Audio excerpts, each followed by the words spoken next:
প্রিয় পরীক্ষার্থীবৃন্দ, আশা করি সবাই ভালো আছো, সুস্থ মন এবং সুস্থ শরীরে আছো। কিন্তু আমার মনে হয় কিছুটা পরীক্ষা আগত তোমরা কিছুটা টেনশনেও আছো। সেই টেনশনটুকু একটু কমানোর জন্য, তোমাদের মনোবল বাড়ানোর জন্যই আজকে তোমাদের সামনে উপস্থিত হয়েছে। জানি না কতটুকু তোমাদের সেই টেনশনটা কমাতে পারবো। তো যা হোক, আমরা শুরু করব পদার্থবিজ্ঞান দ্বিতীয় পত্রের উপর একটু আলোচনা। 1 ঘন্টা বা 2 ঘন্টা আলোচনা একটা পেপারের উপর, একটা খণ্ডের উপর, এটা খুব অল্প সময়। এই অল্প সময়ের মধ্যে তোমাদের একটু গাইডলাইন দিতে পারবো। খুব কোনো বিষয়ের খুব গভীরে আলোচনা করা এত কম সময়ে সম্ভব না। ওই জন্য তোমরা ক্ষমা সুন্দর দৃষ্টিতে দেখবা বিষয়গুলো। তো আমি শুধু একটু গাইডলাইন দিয়ে যাব কোন কোন জায়গার থেকে তোমাদের ক্রিয়েটিভ কোশ্চেন হতে পারে। তোমরা সেগুলো একটু বেশি গুরুত্ব দিয়ে পড়লে তোমাদের উপকারে লাগতে পারে আশা করি। ওকে, তাহলে আমরা শুরু করি দ্বিতীয় পত্রের প্রথম অধ্যায় নিয়ে আমাদের অতি সংক্ষিপ্ত আলোচনা। আমি শুরু করছি পদার্থবিজ্ঞান দ্বিতীয় পত্রের প্রথম অধ্যায়। তো প্রথম অধ্যায়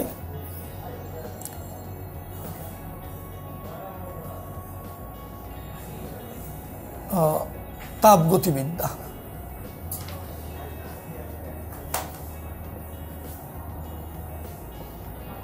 বা থার্মোডাইনামিক্স। এই তাপগতি অধ্যায়টি বেশ একটু বড় অধ্যায়। এখানে অনেকগুলো স্পট আছে যেখান থেকে ক্রিয়েটিভ কোশ্চেন হতে পারে। সেই জায়গাগুলো তোমাদেরকে স্মরণ করিয়ে দিচ্ছি এবং সেগুলো সমাধানের জন্য যে আনুষঙ্গিক ম্যাথমেটিক্যাল সাপোর্ট তোমার দরকার, সেগুলো তোমাদের সামনে একটু তুলে ধরব। যেমন প্রথম অংশ থার্মোমিতি। থার্মোমিতিটা আমাদের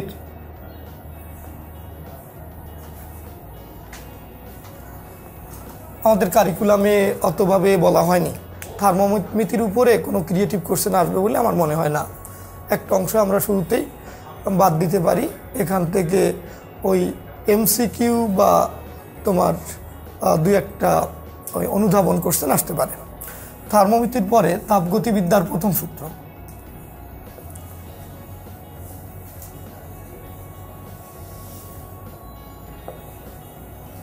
প্রথম সূত্র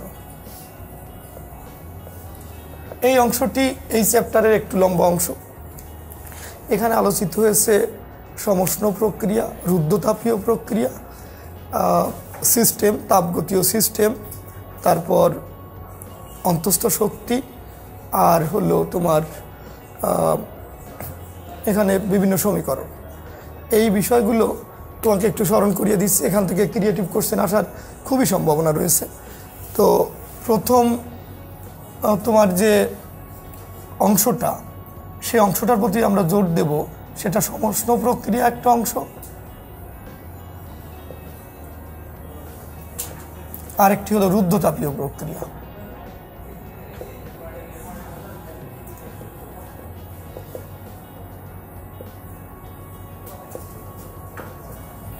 এই দুটো কনসেপ্টকে একত্রিত করে তোমাকে ক্রিয়েটিভ কোশ্চেন দেওয়া হতে পারে সেক্ষেত্রে। এবং তাপগতিবিদ্যার প্রথম সূত্র এর সাথে আছে। তাপগতিবিদ্যার প্রথম সূত্রের ক্ষেত্রে আমরা দেখতে পাচ্ছি এখানে সমীকরণটা হলো dq = du plus dw, or dq = du plus pdv। এই একটা সমীকরণ। সমস্ত প্রক্রিয়ার গাণিতিক সমীকরণটা হলো তোমার P1 V1 = P2 V2। আর এই রুদ্ধতাপীয় প্রক্রিয়ার গাণিতিক সমীকরণগুলো P1 V1 to the power gamma = P2 V2 to the power gamma, T1 V1 to the power gamma minus 1, T2 V2 to the power gamma minus 1, এবং P1 to the power 1 minus gamma, T to the power gamma।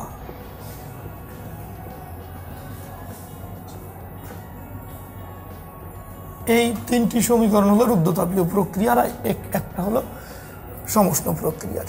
এখান থেকে এই দুটো প্রক্রিয়াকে সম্পর্কযুক্ত করে তোমাকে অবশ্যই একটা ক্রিয়েটিভ কোশ্চেন এখান থেকে দিতে পারে।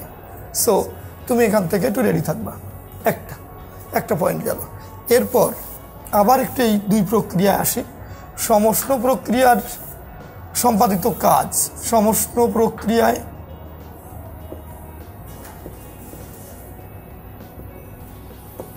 সম্পাদিত কাজ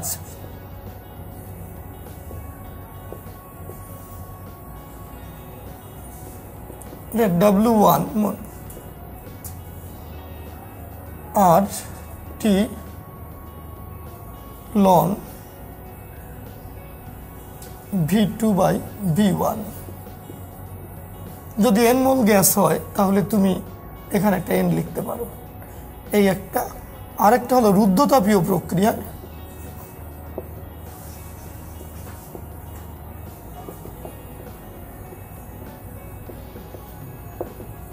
কৃত কাজ, এটা W2 দিয়ে লিখলাম।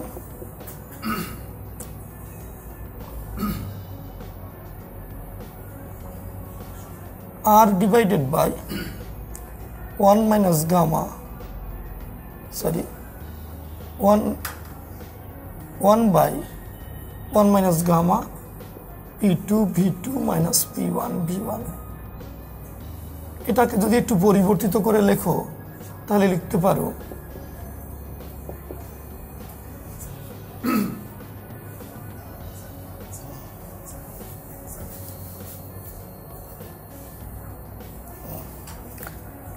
और এখান থেকে আমরা এদিকে চলে আসলাম और W2 equal to R divided by 1 minus gamma T2 minus T1। এই এখন লক্ষ্য করো এখান থেকে আমি অ্যাকসেপ্ট ক্রিয়েটিভ কোশ্চেনের কথা তোমাদেরকে বলেছি। এই দুটাকে এই দুই প্রক্রিয়ায় ওই সমষ্ণ আর রুদ্ধতাপীয় প্রক্রিয়ায় সম্পাদিত কাজ এটার উপর ভিত্তি করেও তোমাকে আরেক সেট কোশ্চেন দেওয়া হতে পারে। সুতরাং এখান থেকে এই দুই সেটের দিকে তুমি একটু লক্ষ্য রাখবা, তাহলে তোমার এখান থেকে কাজে লাগতে পারে। এরপর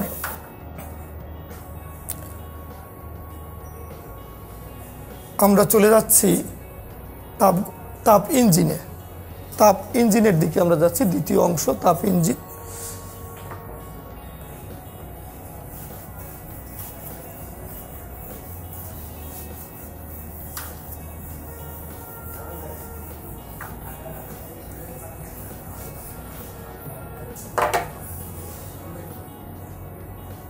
তাপ ইঞ্জিন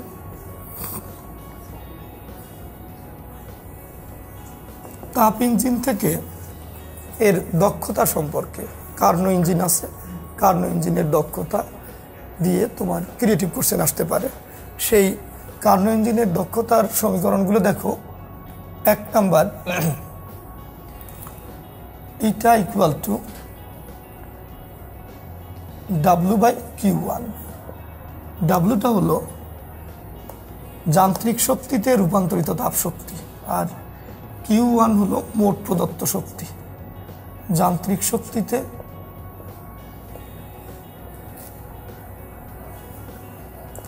রূপান্তরিত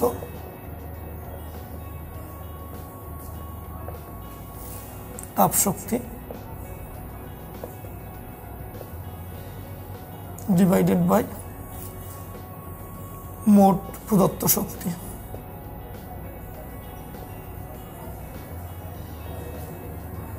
এরপর তুমি আসো, এটাকে আমরা লিখতে পারি Q1 মাইনাস Q2। এই Q2 পরিমাণ তাপ কাজে রূপান্তরিত হয়নি, তো 1 মাইনাস Q2 বাই Q1। এটাকে তোমরা জানো যে শতকরায় রাখতে হয় দক্ষতাকে 100%। এটা একটা সমীকরণ। আরেকটা তুমি টি দিয়ে লিখতে পারো, eta equal to 1 minus T2 by T1 into 100%। আর আরেকটা সমীকরণ এখানে আসে কার্নো চক্রের থেকে Q1 by T1 equal to Q2 by T2। এই কয়টা সমীকরণ দিয়ে তোমার এখান থেকে আরেক ধরনের ক্রিয়েটিভ কোশ্চেন আসতে পারে।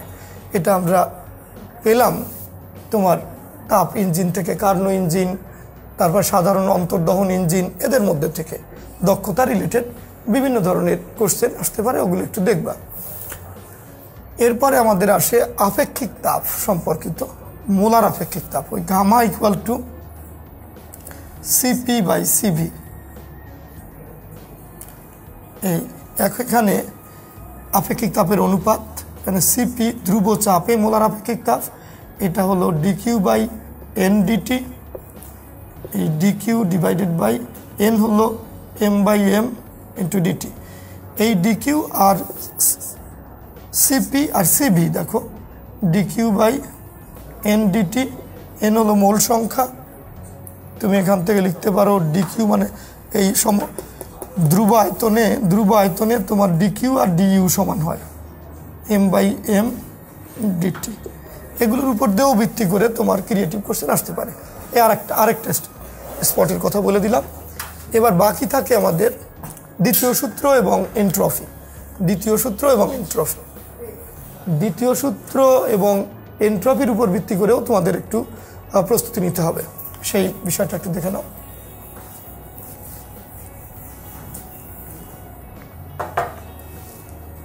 তাপগতিবিদ্যার দ্বিতীয় সূত্র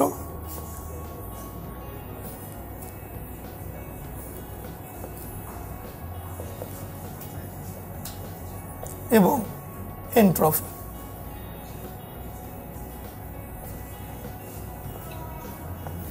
এখান থেকে তোমার প্রথম ফর্মুলাটি হলো ওই এন্ট্রপির পরিবর্তন DS equal to DQ by T, আর এই ডিকিউ সমান লিখতে পারো তুমি আবার এখান থেকে MS loan T2 by T1। আবার এখান থেকে লিখতে পারো ডিএস সমান ডিকিউ মানে একবার লিখতে পারো এমএলএফ, এলএফ গলনের আপেক্ষিক সুপ্ত তাপ, আবার লিখতে পারো ডিএস সমান এম ইন্টু এল ভি বাষ্পীভবনের আপেক্ষিক সুপ্ত তাপ। এভাবে লিখে এই যে এন্ট্রপি রিলেটেড যে ফর্মুলাগুলো, এগুলোর থেকে আরেক ধরনের ক্রিয়েটিভ কোশ্চেন তোমার আসতে পারে। সুতরাং এখানে তুমি দেখতে পেলে এই তাপগতিবিদ্যার চ্যাপ্টারটিতে প্রথম বলেছি তাপগতিবিদ্যার প্রথম সূত্র, সেখান থেকে দেখলে সমষ্ণ এবং রুদ্ধতাপীয় প্রক্রিয়া, সেখান থেকে তোমার বিভিন্ন সমীকরণগুলো দেখালাম, তাদের সমন্বয় করে সেখান থেকে ক্রিয়েটিভ কোশ্চেন আসতে পারে। দ্বিতীয় বলেছি তোমাকে যে তাপ ইঞ্জিনের কথা, তাপ ইঞ্জিনের থেকে তোমার সেখান থেকে তাপ ইঞ্জিনের দক্ষতা সম্পর্কে ক্রিয়েটিভ কোশ্চেন আসতে পারে। তৃতীয় বললাম এন্ট্রপি এবং এন্ট্রপির ব্যবহার, এন্ট্রপির প্রয়োগ, এখান থেকে আরেক ধরনের ক্রিয়েটিভ কোশ্চেন আসতে পারে।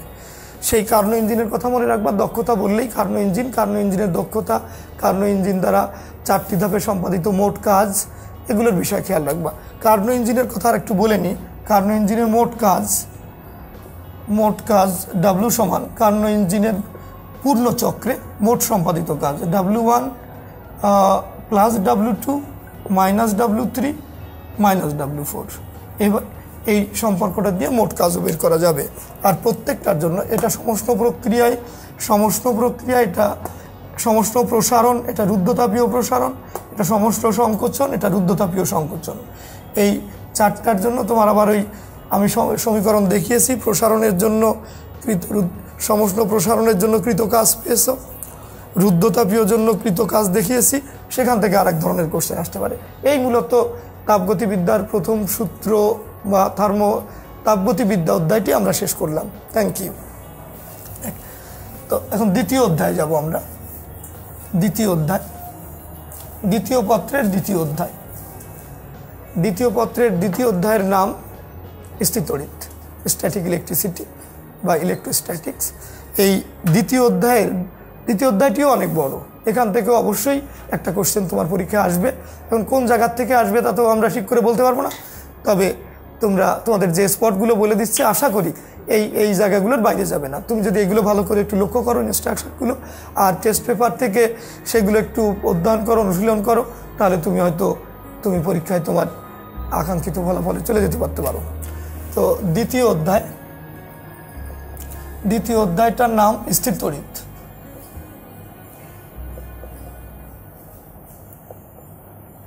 স্থির তড়িতে প্রথম অংশটা সাধারণ স্থির তড়িৎ ঘটনা, সেখান থেকে তোমার পড়ার বিষয় অনুধাবনে পড়তে পারো, তোমার লাগবে না, তোমার ওটা যে বলছি ক্রিয়েটিভ কোশ্চেন লাগবে না প্রথম অংশ থেকে। স্থির তড়িৎ ঘটনা যেমন তোমার ওখানে কি আছে, বিকর্ষণী তড়িৎগ্রস্ততা নিশ্চিত পরীক্ষা, এটা তোমার অনুধাবন কোশ্চেন। তারপরে তড়িৎ চার্জের কোয়ান্টায়ন বলতে কি বোঝায়, কোয়ার্ক কি, এই সমস্ত বিষয়গুলো, তড়িৎ চার্জের সংরক্ষণশীলতা নীতি কি, এই বিষয়গুলো এখানে। তারপরে স্বর্ণপাত তড়িৎ বীক্ষণ যন্ত্র, এটাকে কিভাবে ধনাত্মক ঋণাত্মক চার্জে চার্জিত করা যায়, এই বিষয়গুলো একটু দেখবা। কিন্তু এগুলোর উপরে ক্রিয়েটিভ কোশ্চেন হবে না, এগুলোর উপরে যে কোশ্চেন হতে পারে তা অনুধাবন বা নলেজ, জ্ঞানমূলক। এই তো দ্বিতীয় অংশটি হলো, দ্বিতীয় অংশ এখান থেকে তড়িৎ ক্ষেত্রের প্রাবল্য ও বিভব, প্রাবল্য ও বিভব। এখান এই অংশটা খুব গুরুত্বপূর্ণ। আরেকটু কথা আছে কুলম্বের সূত্র, কুলম্বের সূত্র তড়িৎ ক্ষেত্রের প্রাবল্য ও বিভব। এই যে অংশটুকু, এই অংশটুকুই দেখা যায় এখান থেকেই ঘুরে ফিরে বেশিরভাগ কোশ্চেন আসে, ক্রিয়েটিভ কোশ্চেন। তুমি এখান থেকে তোমার যে আলোচ্য বিষয়গুলো সেগুলো একটু লক্ষ্য করে দেখো। কুলম্বের সূত্র তোমরা সবাই জানো, এখান থেকে তোমার আসতে পারে কুলম্বের সূত্র থেকে একক চার্জের সংজ্ঞা লেখো, একক চার্জ আর বা 1 কুলম চার্জের সংজ্ঞা লেখো। আসতে পারে তড়িৎ মাধ্যমাঙ্ক কি, কুলম্বের সূত্রটি বিবৃত করো ইত্যাদি। কুলম্বের সূত্রের যে বল আর মহাকর্ষীয় যে বল, নিউটনের মহাকর্ষ সূত্রে এই দুই বলের তুলনা, এই সমস্ত, যেমন Fg মহাকর্ষীয় বল আর Fe কুলম্বের সূত্রের বল, এই দুটো বলের মধ্যে পার্থক্য কী। তো এই ধরনের কোশ্চেন এখানেই তোমার আসতে পারে। কিন্তু ক্রিয়েটিভে চলে যাব আমি।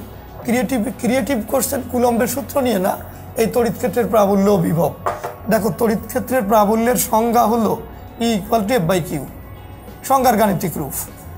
আর তড়িৎ ক্ষেত্রের প্রাবল্যের রাশিমালা হলো 1/4πε0 Q/r²। এই তো এখানে যদি তড়িৎ মাধ্যমাঙ্কের কথা ভাবো তাহলে কে লিখতে পারো, আর না ভাবলে কে বাদ। তো এই সমীকরণ দিয়ে তোমাকে বিভিন্ন ধরনের বস্তুর প্রাবল্য বের করতে বলতে পারে। যেমন দেখো দুটো তড়িৎ চার্জ তোমাকে দেয়া হলো, মনে করো একটা 4 কুলম আর একটা দেয়া হলো 9 কুলম, দুটোই প্লাস 9 কুলম। একটা বললে তুমি Q1 আর একটাকে বললে তুমি Q2, এরকম দুটো তড়িৎ চার্জ তোমাকে দিয়ে দেওয়া হলো। দিয়ে এদের মধ্যে একটা দূরত্বও বলে দেওয়া হলো, মনে করো 0.3 মিটার, 3 মিটার একটা দূরত্ব দিয়ে দেওয়া হলো। এখন এর থেকে কি কি ধরনের কোশ্চেন হতে পারে, যেমন 1 নাম্বার এদের মধ্যবিন্দুতে বিভব বের করো, মধ্যবিন্দুতে বিভব, এটা তুমি নিশ্চয়ই পারবা, বিন্দুতে বিভব নির্ণয় করো। 2 নাম্বার তোমার ওই মধ্যবিন্দুতে প্রাবল্য বের করো, মধ্যবিন্দুতে প্রাবল্য। 3 নাম্বার এদের সংযোজক রেখা কোন বিন্দুতে প্রাবল্য শূন্য হবে, কোন বিন্দুতে প্রাবল্য শূন্য হবে। এগুলো সব 9-10 লেভেলে তোমরা করেছো। প্রাবল্য শূন্য হবে, এদের সংযোজক রেখার প্রাবল্য শূন্য হবে, এটা একটা। আর এখানে সব থেকে গুরুত্বপূর্ণ একটা কোশ্চেন দেখো, যে এই 4 কুলম প্লাস 4 কুলম চার্জকে যদি -4 কুলম চার্জ দ্বারা ট্রান্সফার করে দেওয়া হয়, তাহলে কি এদের সংযোজক রেখার মধ্যে এই দুই বিন্দুর মাঝে কোথাও কি প্রাবল্য শূন্য হবে? যদি না হয় তাহলে কোথায় প্রাবল্য শূন্য হবে তুমি বের করে দাও, এটা একটা। এই চতুর্থ কোশ্চেনটা তোমার জন্য গুরুত্বপূর্ণ, যে 4 কুলম প্লাস 4 কুলম চার্জকে যদি তুমি -4 কুলম চার্জ দ্বারা রিপ্লেস করো, মানে প্রতিস্থাপন করে দাও, তাহলে তুমি কি এই চার্জ দুটোর সংযোজক রেখার মধ্যে কোথাও প্রাবল্য শূন্য পাবে? যদি না পাওয়া যায় তাহলে কোথায় পাওয়া যাবে সেটা তুমি বের করে দাও। এই ধরনের প্রশ্নের প্রতি এখানে খেয়াল রাখবা। এই গেল সরলরেখা বিষয়ক প্রাবল্য বা বিভব। এরপর তুমি আসো একটা ত্রিভুজের, মনে করো একটা ত্রিভুজ, এই ত্রিভুজের দুই বিন্দুতে এবিসি একটা ত্রিভুজ, ত্রিভুজের দুই কৌণিক বিন্দুতে +2 কুলম্ব, এটা এখানে -2 কুলম্ব চার্জ রাখলে তুমি বললে তৃতীয় কৌণিক বিন্দুতে বিভব কত, তৃতীয় কৌণিক বিন্দুতে প্রাবল্য কত। তো বিভব তো অবশ্যই, এটা যদি সমবাহু ত্রিভুজ হয়, এটা প্রত্যেক বাহুর দৈর্ঘ্য তোমাকে দেওয়া থাকবে, প্রত্যেক বাহু 1 মিটার বা 2 মিটার তোমাকে দেওয়া থাকবে। তুমি তৃতীয় কৌণিক বিন্দুতে প্রাবল্য বের করতে পারবা, বিভব বের করতে পারবা। তো এ ধরনের একটা কোশ্চেন। এরপর এই গেল সরল রেখা ত্রিভুজ। এরপরে চলে আসে চতুর্ভুজ বা বর্গ। বর্গের তোমার 4 বিন্দুতে 3 বিন্দুতে 3টে চার্জ দেওয়া থাকলো, এ বি সি ডি। এই এ বি সি বিন্দুতে 3টে চার্জ দেওয়া আছে। তোমাকে বলল চতুর্থ বিন্দুতে কত চার্জ স্থাপন করলে এদের কর্ণদ্বয়ের ছেদ বিন্দুতে বিভব 0 হবে। অথবা কি বললাম, প্রথম কোশ্চেনটা বলেছি যে 3টে চার্জ দেওয়া আছে 3 কৌণিক বিন্দুতে, চতুর্থ বিন্দুতে কত চার্জ রাখলে কেন্দ্রে বিভব 0 হবে 1। আবার 4টা কোণায় 4টা চার্জ দেওয়া থাকলো, তোমার কেন্দ্রে বিভব নির্ণয় করো। বলতে পারে যে তোমার 4টা চার্জ দেওয়া আছে, কেন্দ্রে বিভব নির্ণয় করো। তো এছাড়া 3টে চার্জ দেওয়া আছে, চতুর্থ কৌণিক বিন্দুতে প্রাবল্য নির্ণয় করো। এই বিভিন্নভাবে তোমার কোশ্চেন করতে পারে, এগুলোর প্রতি খেয়াল রাখবা। তো গেল ত্রিভুজ। এরপর আসো গোলক। গোলাকার কোনো বস্তুতে যদি চার্জ দেওয়া হয়, এই আমরা বর্গ বাদ দিয়ে বা আয়তক্ষেত্র বাদ দিয়ে আমরা চলে যাচ্ছি এবার কিসে, গোলকে। একটা গোলকে যদি চার্জ দেওয়া হয়, তো মনে করো এই গোলকটাতে 20 কুলম্ব চার্জ দেওয়া আছে। চার্জ দিয়ে এর ব্যাসার্ধ দেওয়া আছে, ব্যাসার্ধ মনে করো 1 মিটার, 1 মিটার ব্যাসার্ধ দেওয়া আছে। এই গোলকটির তোমার ভেতরে কোনো বিন্দুতে বিভব বের করতে বলল, ভেতরে কোনো বিন্দুতে প্রাবল্য বের করতে বলল। এইরকম একটা বিন্দু, এখানে দূরত্ব মনে করো r1, এখানে বিভব আর প্রাবল্য, বিভব আর প্রাবল্য দুটো বের করতে বলল। তারপরে এই যে পৃষ্ঠে একটা বিন্দু, এই বিন্দুতে আবার প্রাবল্য বের করতে বলল আর বিভব বের করতে বলল, প্রাবল্য বিভব কত। আবার তোমাকে বাইরে, এইগুলোকে বাইরে কোথাও একটা বিন্দু নিয়ে সেই বিন্দুতে বিভব আর প্রাবল্য বের করতে বলল। তো লক্ষ্য করো, এর মধ্যে একটা জায়গা একটু ক্রিটিক্যাল, আর সব তোমার নিয়ম মতো হবে। সেই জায়গাটি বলে দিচ্ছি তোমাকে, যে এই কেন্দ্রে, এটা গোলাকার চার্জিত বস্তুর কেন্দ্রে তোমার প্রাবল্য 0 হয়। কারণ তোমরা জানো, গোলকে চার্জ দিলে বলরেখাগুলো পৃষ্ঠের সাথে লম্বভাবে ব্যাসার্ধ বরাবর বাইরের দিকে বের হয় বলরেখাগুলো। তো ভেতরে কোনো বলরেখা থাকে না, আর বলরেখা তড়িৎ ক্ষেত্র সৃষ্টি করে। সুতরাং ভিতরে কোনো তড়িৎ ক্ষেত্র থাকে না, আর তড়িৎ ক্ষেত্র না থাকলে তড়িৎ প্রাবল্য থাকার প্রশ্নই আসে না। এই জন্য এই গোলকের, চার্জিত গোলকের অভ্যন্তরে তড়িৎ প্রাবল্য 0 হয়।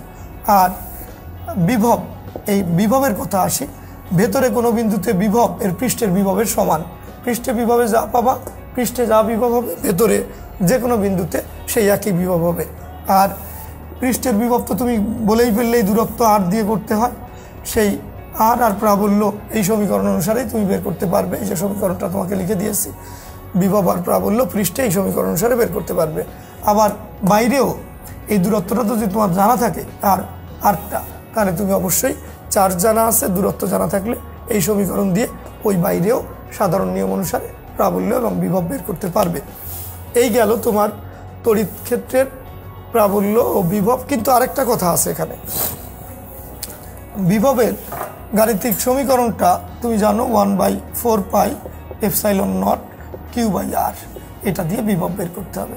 শুধু ভেতরে এই সমীকরণ দিয়ে হবে না, কারণ এটা ব্যাসার্ধ আর বোঝাবে, ভেতরেও যা পৃষ্ঠেও তাই। সুতরাং পৃষ্ঠের ভেতরে বের করতে বললে পৃষ্ঠেরটা বের করে দিয়ে বলে দিতে হবে এইটাই ভেতরে এবং পৃষ্ঠে সব জায়গার বিভব। এছাড়া তোমরা জানো যে তড়িৎ দ্বিমেরু বলে একটা বিষয় আছে এইখানে, এই অংশেই, এই প্রাবল্য বিভবের তড়িৎ দ্বিমেরু। তড়িৎ দ্বিমেরু, তড়িৎ দ্বিমেরু কাকে বলে, তড়িৎ দ্বিমেরুর ভ্রামক কাকে বলে। তারপরে এই অংশের আরেকটু যে একটা চার্জিত গোলকের, ফাঁপা চার্জিত গোলকের তুমি ওই ই বনাম আর লেখচিত্র আঁকো, ই বনাম আর লেখচিত্র আঁকো, চার্জিত পাফা গোলকের ই বনাম আর লেখচিত্র আঁকো এবং বর্ণনা দাও। এটা একটা তোমাকে আসতে পারে তোমার একটা অনুধাবন কোশ্চেন হিসাবে। আবার আসতে পারে ভি বনাম আর লেখচিত্র আঁকো। তো ই আর ভি বনাম আর লেখচিত্র আঁকা শিখবা, টেক্সট বইয়ে আছে, সেখান থেকে আঁকা শিখবা নির্ভুলভাবে এবং তার বর্ণনাও শিখবে। তো এটা একটা পয়েন্ট গেল, এটা বললাম তোমার অনুধাবন কোশ্চেনের জন্য। তো এরপর আসে তড়িৎ দ্বিমেরুতে চলে আসো। তড়িৎ দ্বিমেরু, তড়িৎ দ্বিমেরুর প্রশ্নটি কেমন হতে পারে? তড়িৎ দ্বিমেরু তো দুটো চার্জকে যদি বিপরীতধর্মী সমপরিমাণের দুটো চার্জকে, বিপরীতধর্মী সমপরিমাণের দুটো চার্জকে যদি তুমি কাছাকাছি রাখো, খুব কাছাকাছি রাখো, তাহলে তারা একটা সিস্টেম গঠন করে। ওই সিস্টেমটাকে বলি আমরা তড়িৎ দ্বিমেরু। তো তড়িৎ দ্বিমেরুর এই দৈর্ঘ্যটাকে সাধারণত 2a দিয়ে লেখা হয়। তাহলে তড়িৎ দ্বিমেরুর ভ্রামক হলো, ভ্রামক পি দিয়ে ইন্ডিকেট করা হয় 2a, তড়িৎ দ্বিমেরুর দৈর্ঘ্য ইন্টু যে কোনো একটা চার্জের মান, এটা তড়িৎ দ্বিমেরুর ভ্রামক। তো গেল। আর তুমি এর অক্ষের উপর, বর্ধিত অক্ষের উপর কোনো বিন্দুতে তুমি প্রাবল্য বের করতে পারো, সেই প্রাবল্যের সমীকরণ আছে। আবার এই তড়িৎ দ্বিমেরুর বর্ধিত অক্ষের উপর না বের করে তুমি যদি তার লম্ব দ্বিখণ্ডকের উপর কোনো বিন্দুতে প্রাবল্য আর বিভব বের করো, তাও বের করতে পারো। তো তার জন্য ফর্মুলা আছে। তাহলে তোমার একই প্রশ্নে দুটোকে কোরিলেট করে, অর্থাৎ একটা তড়িৎ দ্বিমেরুর লম্ব দ্বিখণ্ডকের উপর একটা নির্দিষ্ট দূরত্বে প্রাবল্য বের করো, বিভব বের করো। আবার বলতে পারে তার বর্ধিত অক্ষের উপর একটা দূরত্বে তুমি তার প্রাবল্য বের করো, বিভব বের করো। এর জন্য বিভবের ফর্মুলাটি হলো v equal to 1/4 pi epsilon naught p cos theta by r cube, r square. তো এই ফর্মুলা দিয়ে তুমি থিটার মানের উপর ভিত্তি করে বিভিন্ন জায়গায় সেই লম্ব দ্বিখণ্ডকের উপরে হোক, অক্ষের উপরে হোক, তুমি বিভব বের করতে পারবে। আর প্রাবল্যের ফর্মুলাগুলো একটু দেখে নিও, লম্বা লম্বা ফর্মুলাগুলো একটু দেখে নিও। তো এই ছিল এই অংশের। তাহলে এই অংশটা আবার একটু বড় অংশ রিপিট করে দেই। তোমাকে বলতে পারে যে একটা সরল রেখা দুই মাথায়, দুই প্রান্তে দুটো চার্জ দিয়ে বলতে পারে বিভিন্ন কোশ্চেন। তারপরে একটা তড়িৎ দ্বিমেরু দিয়ে তার উপরে ভিত্তি করে বলতে পারে ক্রিয়েটিভ কোশ্চেন। তারপরে একটা তোমার বর্গক্ষেত্র দিয়ে তার 3 কোণায় 3টে চার্জ দিয়ে তোমাকে চতুর্থ কোণায় বিভব, প্রাবল্য ইত্যাদি বের করতে বলতে পারে। তারপর কর্ণদ্বয়ের ছেদ বিন্দুতে প্রাবল্য বের করতে বলতে পারে। তারপর গোলক, একটা গোলকে চার্জ দিয়ে গোলকের ভেতরে কোনো বিন্দুতে, পৃষ্ঠে কোনো বিন্দুতে, বাইরে কোনো বিন্দুতে প্রাবল্য, বিভব বের করতে বলতে পারে। এরপর ত্রিভুজ দিয়েও করতে পারে। ত্রিভুজ দিয়ে তোমাকে ত্রিভুজের 2 কোণায় 2টো চার্জ দিয়ে তোমাকে তৃতীয় কর্নারে তোমাকে বের করতে বলতে পারে প্রাবল্য, বের করতে বলতে পারে বিভব ইত্যাদি রাশিগুলো। তো এই গেল তোমার প্রাবল্য বিভবের কথাবার্তা। এরপরে আসো ধারক ও ধারকত্ব অংশে। ধারক ও ধারকত্ব, ধারক ও ধারকত্ব, এই অংশের থেকেও ক্রিয়েটিভ কোশ্চেন আসে। এই অংশে যেগুলো তোমার খেয়াল রাখতে হবে, সে গোলাকার ধারকের ধারকত্ব। প্রথমে ধারকত্বই বলি, C = Q/V। আর এরপর যদি গোলাকার ধারকের ধারকত্ব বলো 4 পাই এপসাইলন নট KR। এটা সমান্তরাল পাত ধারকের ধারকত্ব বলো C = এপসাইলন নট KA/D। আর যদি এটা সমান্তরাল পাত ধারকের ধারকত্ব। যদি শক্তি বলো ধারকের, শক্তি ধারকের চার্জিত ধারকের সঞ্চিত শক্তি U = ½ CV²। আবার যদি তুমি একক আয়তনের শক্তি বলো, একক ধারকের একক আয়তনে সঞ্চিত শক্তি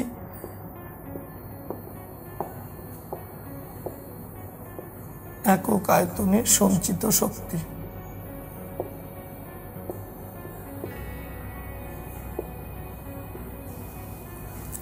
একক আয়তনে সঞ্চিত শক্তি আমি U' দিয়ে ইন্ডিকেট করলাম ½ ε0² k²।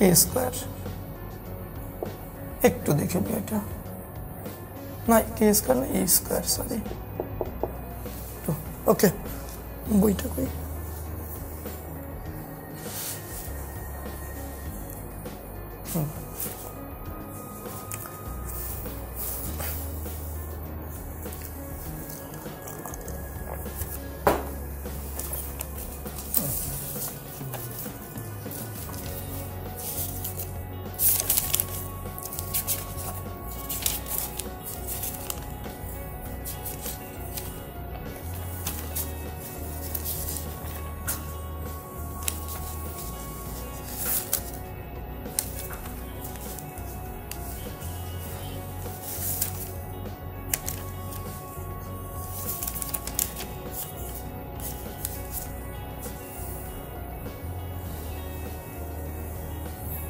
ε0 k e²। ফর্মুলাটা ঠিক করে দেখে নাও, আমি একটু ভুল লিখে ফেলেছিলাম, sorry for it. ½ ε0 k e²। তো এখান থেকে তোমার কি ধরনের কোশ্চেন আসতে পারে? ও আরো দুটো ফর্মুলা আছে ধারকের শ্রেণী ও সমান্তরাল সমবায়। সিপি সমান্তরাল সমবায় C1 + C2 + up to Cn। শ্রেণী সমবায় তুল্য ধারকত্ব যদি CS হয় 1/C1 + 1/C2 + up to 1/Cn। তো এই যে কটা ফর্মুলা দেখলে, এগুলোর বাইরে কোনো ফর্মুলা তোমার ব্যবহার করতে হবে না তোমার ক্রিয়েটিভ কোশ্চেনের উত্তরে। তুমি কিন্তু এটা কিভাবে আসবে, যেমন একটা কতগুলো ধারককে দিয়ে একটা সমন্বয় তৈরি করে দিল, দিয়ে তোমাকে বললো এগুলোকে কোনভাবে সাজালে বেশি শক্তি পাওয়া যাবে বা এদের তুল্য ধারকত্ব কত, কোন সংযোগে সংযুক্ত করলে এই সার্কিট থেকে আমরা সর্বাধিক শক্তি সঞ্চয় করতে পারি, বিভিন্ন ধারকের সঞ্চিত শক্তি কত, চার্জ কত ইত্যাদি বিভিন্নভাবে তার ধারকত্ব কত, ধারকত্ব ফ্যারাডে বের করো, মাইক্রো ফ্যারাডে ধারকত্ব বের করো ইত্যাদি ধরনের কোশ্চেন এখান থেকে আসতে পারে। তো সুতরাং তুমি ধারকত্বের এই বিষয়গুলো নিয়ে ধারকত্ব থেকে একটা কোশ্চেন আসতে পারে, শ্রেণী সমবায় দিয়ে, তারপরে সমান্তরাল সমবায় দিয়ে, আর সিম্পলি এই বিষয়গুলো দিয়ে, তো এই ফর্মুলাগুলো দিয়ে। তো ধারকটাও একটু ভালো করে পড়বে, এটা ভালো ক্রিয়েটিভ হওয়ার একটা ভালো একটা জায়গা।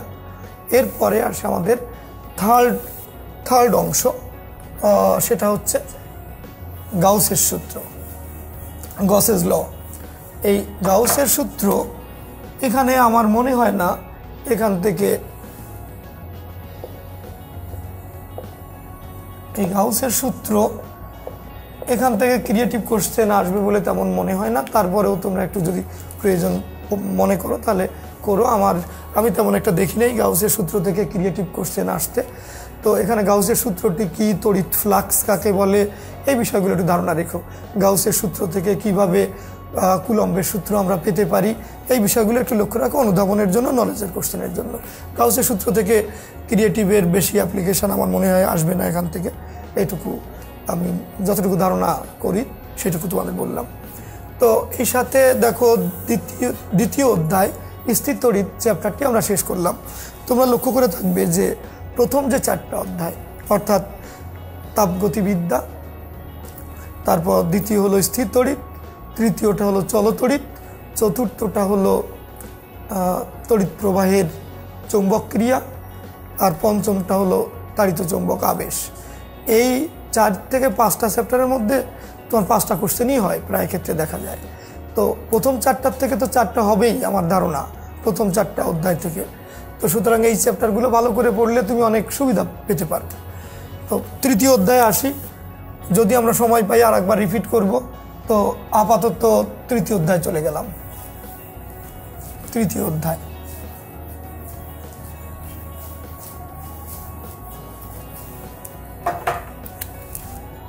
অধ্যায় চলতড়িৎ।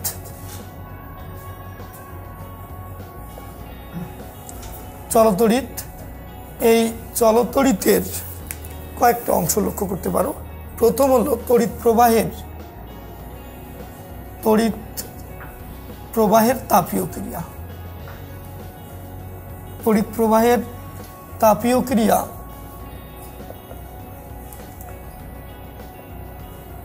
এখানের আলোচ্য বিষয়গুলো লক্ষ্য করো, যে তড়িৎ প্রবাহের তাপীয় ক্রিয়া কি, তড়িৎ প্রবাহে তাপ উৎপন্ন হয় কেন পরিবাহকে, তারপর সেই তাপ তো উৎপন্ন হলো, উৎপন্ন তাপ মাপবে কিভাবে, অর্থাৎ উৎপন্ন তাপের সমীকরণ, সেই সমীকরণগুলো যদি তুমি আবার জুলে প্রকাশ করো তাহলে H = BIT, তারপরে H = তুমি আবার লিখতে পারো I²RT, ওমের সূত্র দিয়ে I²RT লিখতে পারো, তারপর লিখতে পারো B²T/R, B²T/R।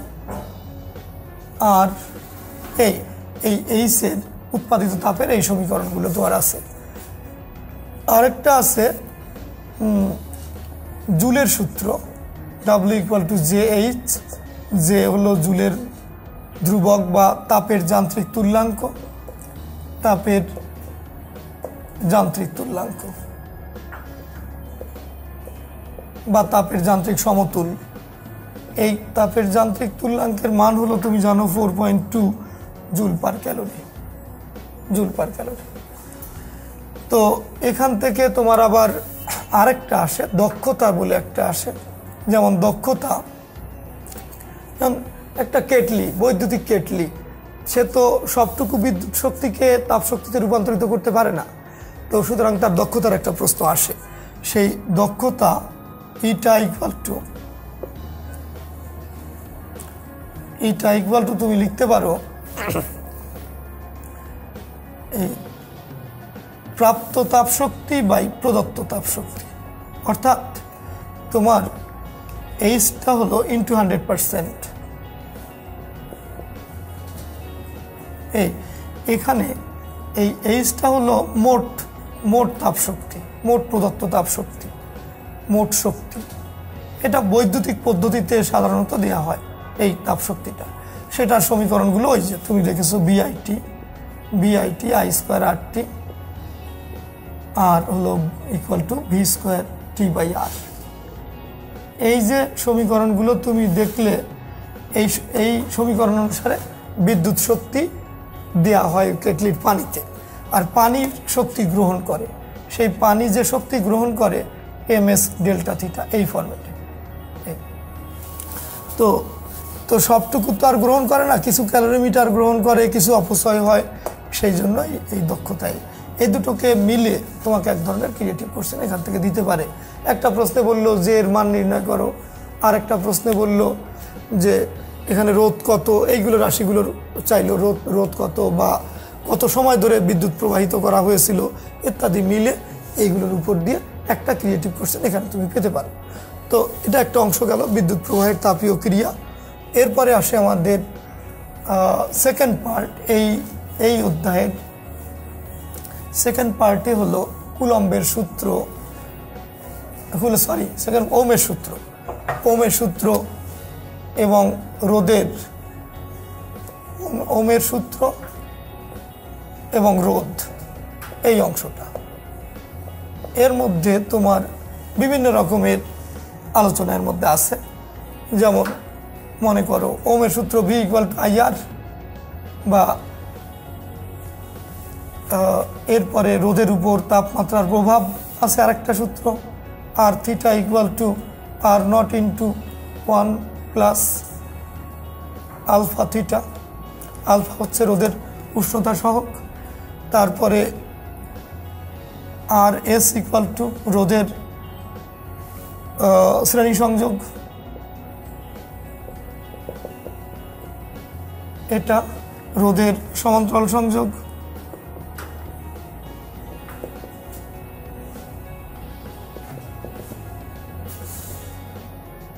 এরপর আসে রোধের সূত্র, সূত্র থেকে তুমি পাও R = ρ L/A, এটা একটা। এই যে জায়গাগুলো, এখান থেকে তোমার এক ধরনের ক্রিয়েটিভ কোশ্চেন পর আসতে পারে পরীক্ষায়, সুতরাং এই জায়গাগুলো একটু লক্ষ্য রেখো। আর এটার সাথে আবার তোমার করতে পারে, ব্রিজ করতে পারে হলো তোমার কারশফের সূত্র, কারশফের সূত্র এবং ওমের সূত্র একত্রিত করে তোমার কোশ্চেন দিতে পারে। যেমন হুইটস্টোন ব্রিজ, কারশফের সূত্রের প্রয়োগ করে হুইটস্টোন ব্রিজ নীতি, এখানে হুইটস্টোন ব্রিজের আবার কিছু কথা আছে, সেগুলো দেখো। হুইটস্টোন ব্রিজ,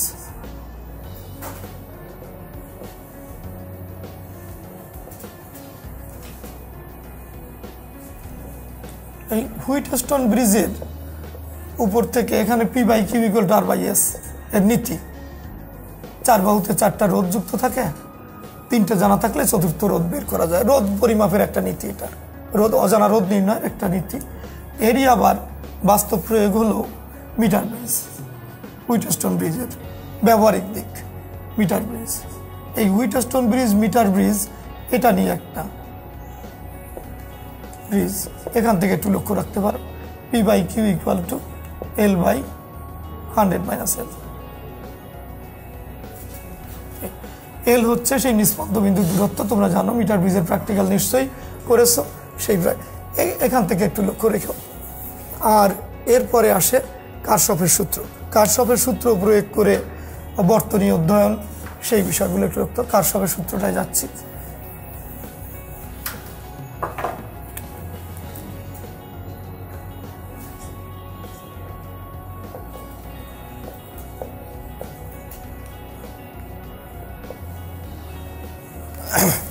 কারশফের দুটো সূত্র তোমার, একটা হলো সেই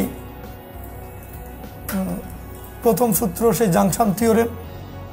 জাংশন থিওরেম হলো I1 ওই সামেশন অফ I = 0, অর্থাৎ বৈদ্যুতিক বর্তনীর কোনো সংযোগ বিন্দুতে বৃত্ত প্রবাহ মাত্রাগুলোর বীজগাণিতিক সমষ্টি 0 আর বিভব পতন সমূহের IR = 0। এই বিভব পতন সমূহের বীজগাণিতিক সমষ্টি 0। এই কারশফের সূত্র প্রয়োগ করে বর্তনী বিশ্লেষণ তোমার দিতে পারে। সহজ সহজ বর্তনী, জটিল বর্তনী না, 2টা বা 3টা রোধের বর্তনী, হুইটস্টোন বর্তনী, এই সমস্ত বর্তনীগুলো অধ্যয়নের জন্য তোমাকে দেয়া হতে পারে। কারশফের সূত্র ব্যবহার করে হুইটস্টোন ব্রিজের ক্ষেত্রে, সেই বর্তনীর ক্ষেত্রে দেওয়া হতে পারে। এইগুলো একটু লক্ষ্য রেখো। এখান থেকে দেখবা বিভিন্ন বইতে তোমার কারশফের সূত্র প্রয়োগ করে ছোট ছোট অঙ্কগুলো করে দেয়া আছে, দুটো রোধ সমান্তরালে যুক্ত করে সেখানে বলো। এবং ওইটা যদি তুমি কারশফের সূত্র প্রয়োগ করে প্রবাহ বের করো, তাহলে ওইটা তুমি আবার যাচাই করো ওমের সূত্র দ্বারা। পরীক্ষার আগের প্রাপ্ত কারশফের সূত্র থেকে প্রাপ্ত ফলাফল আর ওমের সূত্র থেকে প্রাপ্ত ফলাফল একই হলো কিনা, এ ধরনের যাচাই করতে তোমার দেওয়া হতে পারে। তো গেল, এই ছিল এই অংশের চলতড়িতের বিষয়গুলো। প্রথমে আবার একটু রিপিট করি। প্রথমে ছিল তড়িৎ প্রবাহের তাপীয় ক্রিয়া, সেই অংশের থেকে একটা কোশ্চেন। তারপরে ছিল ওমের সূত্র, রোধ, এগুলো মিলে একটা রোধের শ্রেণী, সমান্তরাল সমবায়ের উপর ভিত্তি করে কোশ্চেন। সেই ক্ষেত্রে আবার কারশফের সূত্র, বর্তনীতে কারশফের সূত্র ব্যবহার করে প্রবাহ নির্ণয় বা তুল্য রোধ নির্ণয় ইত্যাদি তোমার পরীক্ষা আসতে পারে, তুমি সেগুলোর প্রতি লক্ষ্য রেখো। তো এবার চলে যাচ্ছি আমরা চতুর্থ অধ্যায়ে।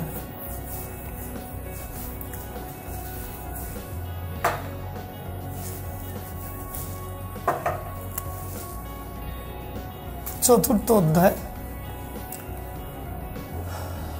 তড়িৎ প্রবাহের চৌম্বক ক্রিয়া। তড়িৎ প্রবাহের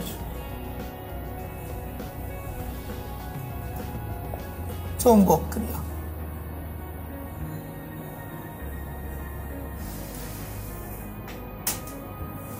তড়িৎ প্রবাহের চৌম্বক ক্রিয়া অংশটা একটু বড় অধ্যায়। এখানেও আমাদের বিভিন্ন জায়গা থেকে বিভিন্ন ধরনের ক্রিয়েটিভ কোশ্চেন করার অবকাশ রয়েছে। সেগুলোর ক্ষেত্রে প্রথমেই আমরা দেখতে পাই যে এখানে তোমার আছে বায়োট-স্যাভার্ট ল। বায়োট-স্যাভার্ট ল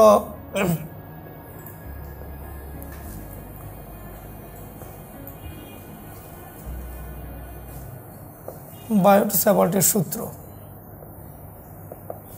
এই সূত্র dB equal to mu naught I dl sine theta divided by 4 pi r square.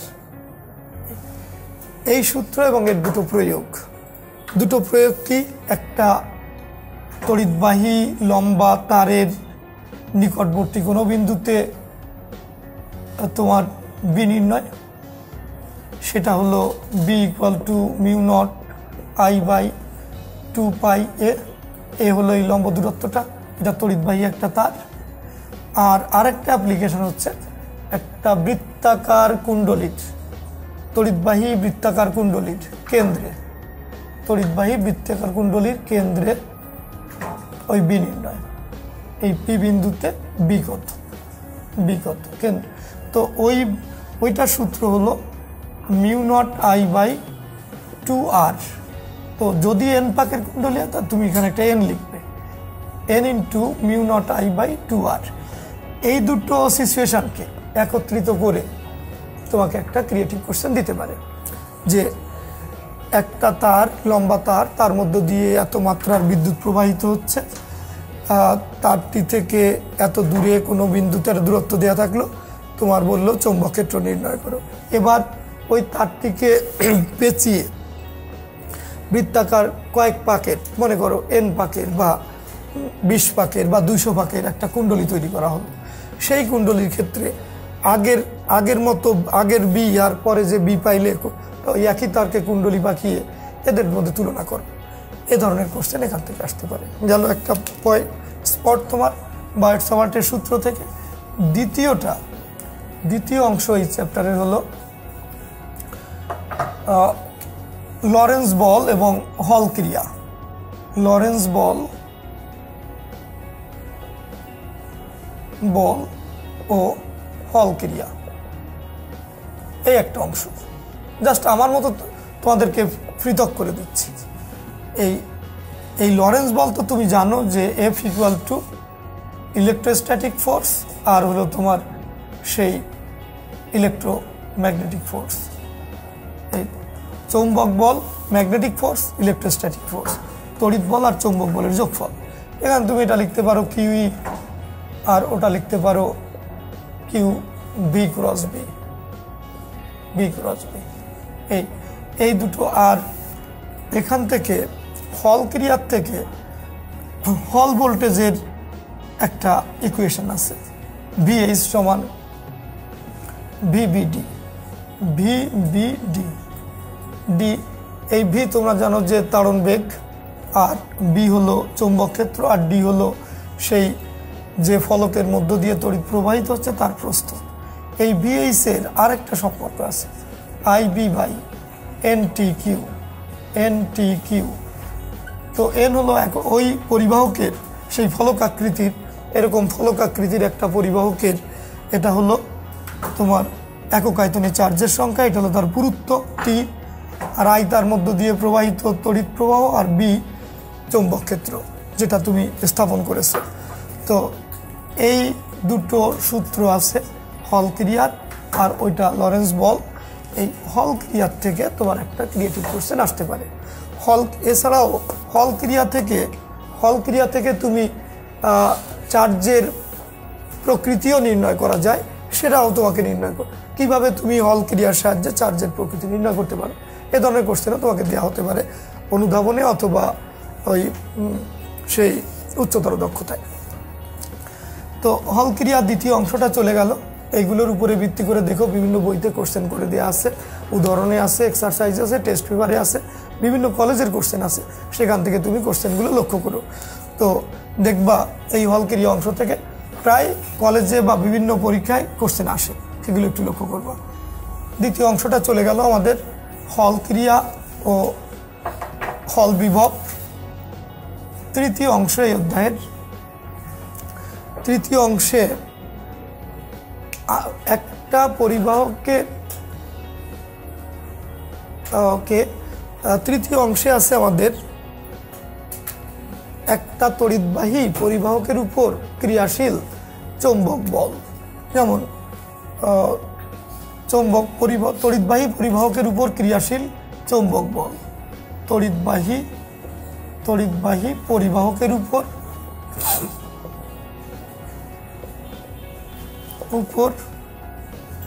ক্রিয়াশীল বল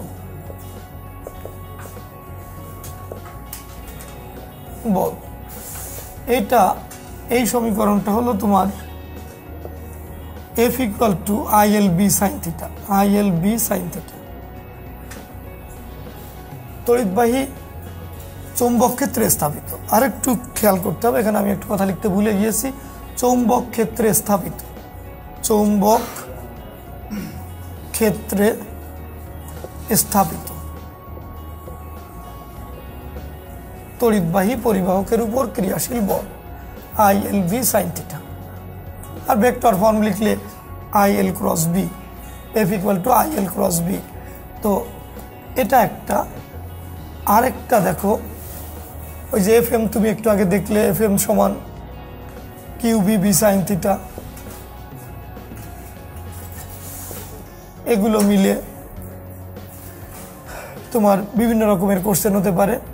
আর আরেকটা হলো টর্ক, অর্থাৎ একটা সুষম চৌম্বক ক্ষেত্রে তুমি একটা তড়িৎবাহী আয়তাকার কুণ্ডলী রাখলে, সেই আয়তাকার কুণ্ডলীতে ক্রিয়াশীল torque tau equal to NI, N হলো পাক সংখ্যা, NIAB sin theta। আবার আরেকটা আছে এখানে যে দুটি সমান্তরাল পরিবাহক মনে করো, এরা তড়িৎবাহী দুইজনেই, একটার মধ্য দিয়ে I1 তড়িৎ প্রবাহিত হচ্ছে, একটার মধ্য দিয়ে I2 তড়িৎ প্রবাহিত হচ্ছে, এদের মধ্যবর্তী দূরত্ব আছে R। তো এখন এই দুটো সমান্তরাল অসীম দৈর্ঘ্যের পরিবাহক এদের উপর ক্রিয়াশীল বল কত হবে? এদের উপর ক্রিয়াশীল বল, এই তার দুটোর মধ্যে ক্রিয়াশীল বল F সমান হবে U0 I1 I2 divided by 2 pi r into L দৈর্ঘ্যে। L হচ্ছে কতটুকু দৈর্ঘ্যে বলটা কাজ করছে। তো এই জায়গার থেকে তুমি আর একটা কোশ্চেন খেয়াল করো, এই সমস্ত সমীকরণের আলোকে, এই সমস্ত সমীকরণ দিয়ে আরেক ধরনের ক্রিয়েটিভ কোশ্চেন আসতে পারে। এই অংশটা চলে গেল তড়িৎ প্রবাহের চৌম্বক ক্রিয়া অংশটুকু। এই চ্যাপ্টারের আরেকটা অংশ রয়েছে, সেটা হলো চুম্বকত্ব। চুম্বকত্বের থেকে ক্রিয়েটিভ কোশ্চেন আসার কম্পারেটিভলি সম্ভাবনা কম। তাহলে আমি তোমাকে এখানে তিনটে স্পট দেখালাম। একটা হলো বায়ট-সাভার্টের সূত্রের প্রয়োগ, 2 নাম্বারটা হলো হল ক্রিয়া এবং হল বিভব, 3 নাম্বারটা তৃতীয়টা হলো এই সুষম চৌম্বক ক্ষেত্রে স্থাপিত তড়িৎবাহী পরিবাহকের উপর ক্রিয়াশীল বল, এবং সেক্ষেত্রে সুষম চৌম্বক ক্ষেত্রে স্থাপিত আয়তাকার কুণ্ডলী, আবার সমান্তরাল অসীম দৈর্ঘ্যের দুটি পরিবাহকে তড়িৎবাহী পরিবাহকের উপর ক্রিয়াশীল বল, এই কয়টার মিলে এখান থেকে আরেকটা। তো এই তিনটে বললাম। তো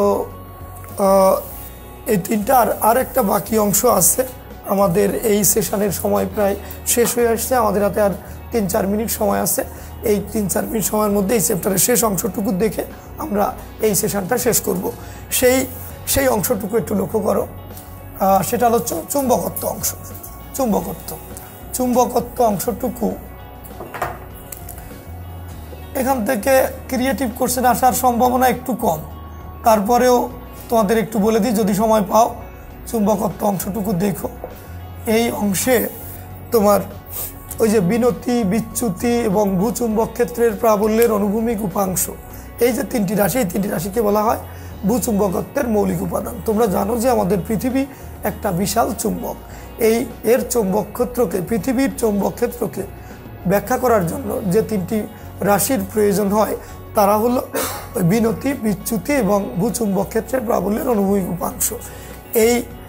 এই তিনটি রাশিকে বলা হয় ভূচুম্বকত্বের মৌলিক উপাদান। এরা কিভাবে যুক্ত থাকে একে অপরের সাথে সেগুলো একটু দেখে নাও।